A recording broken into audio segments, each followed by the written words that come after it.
ini sudah sangat lama sekali ya, dan semua buku menyebutkan yang berbeda gitu peran seorang editor di dalam sebuah lembaga penelitian. Saya hanya mengandai-andaikan saja bahwa seorang editor itu mirip lembaga Bappenas atau Bapeda kalau di Jabar. Ini dia harus mampu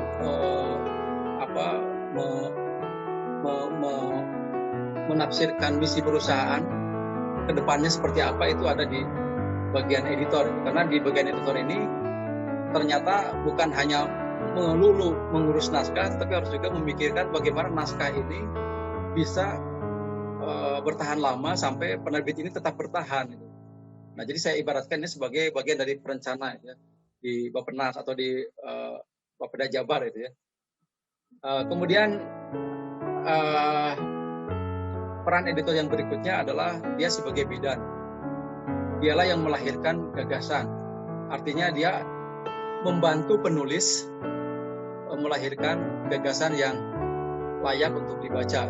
Makanya penulis dengan editor itu seperti dua hal yang tidak bisa dipisahkan. Nah, kemudian yang berikutnya editor sebagai juru masak.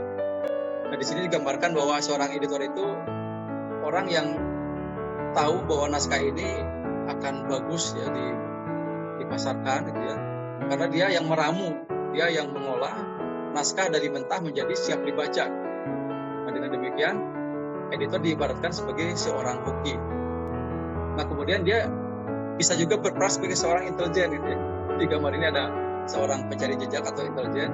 Artinya editor juga tidak hanya duduk manis di meja gitu ya, dengan berteman kamus, berteman dengan bukan. Dia juga harus bisa melihat ke dalam dan keluar.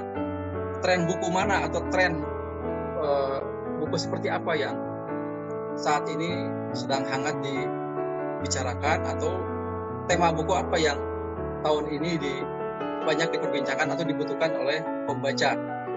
Nah, dia editor mencari tahu. Dia tidak harus diam di luar, tapi dia masuk ke dalam komunitas-komunitas. Nah, jadi dengan masuknya editor ke berbagai komunitas, maka editor akan menyerap informasi-informasi itu, kemudian ditafsirkan di tim editorial. Nah, dengan demikian semua informasi itu akan diwujudkan dan akan dicarikan naskah yang dicarikan penulis yang mampu untuk mewujudkan keinginan atau hasil pencarian dari editor itu. Nah, peran berikutnya editor bisa juga berperan seperti wartawan. Dia mengorek segala sesuatu dari narasumber. Kemudian narasumber itu diminta untuk mengeluarkan semua gagasannya, dan editor menangkap gagasan itu, kemudian sama-sama diwujudkan dalam sebuah buku. Itu bisa bekerja sama dengan narasumber gitu ya. Nah, kemudian editor juga bisa meramal seperti apa buku ini 5 tahun ke depan, apakah masih bertahan atau tetap akan menjadi akan menjadi buku yang berdebu di perpustakaan. Nah, sehingga dengan peramalan, editor juga harus mampu gitu, harus mampu merencanakan sebuah buku itu agar 5 tahun itu waktu yang sangat cukup untuk meramalkan ketahanan buku gitu. Nah, kemudian setelah 5 tahun itu harus mencari lagi bagaimana memutakhirkan buku ini. Nah, tentu dengan berbagai upaya gitu ya. Nah, di bagian berikutnya, penulis merupakan jembatan antara editor, yang menjadi jembatan antara pengarang dengan pembaca. Ini sangat jelas. Kalau pembaca merasa dirugikan oleh penulis, yang dimarahi adalah editor. Begitu sebaliknya, bila mana buku itu kurang memuaskan penulis, jadi editorlah yang dimarahi. Ya. Jadi memang pekerjaan editor itu sangat berisiko tinggi ya, dia ditekan dari sana sini gitu ya. Kalau tidak bisa bisa menggunakan keahliannya di dalam pengolahan naskah.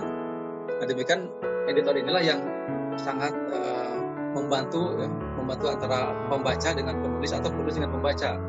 Tapi kalau bukunya sukses, nama editor nggak pernah disebut. Itu sudah lazim gitu ya. Di dalam launching buku atau dalam peluncuran buku, pasti yang disebutkan oleh pembacanya itu adalah penulisnya. Padahal di balik penulis itu ada editor tuh menangani naskah. Baik, berikutnya Pak Imam. Ya Pak Umar, maaf. Ini Saya kira yang tadi paparan yang tadi ini sudah saya lupa ini ada saya lupa ini ada paparannya itu bisa nanti bisa di ini. Nah, terakhir ada broker ternyata nih, ada broker. Jadi broker itu di sini maksudnya dia yang akan ya tadi mengabdi gitu ya. Jadi dia mengabdi antara tuannya dengan pemilik kantor atau pemilik penerbitan dengan pengarang dan pembaca. Jadi dia memang tekanannya sangat kuat di sini.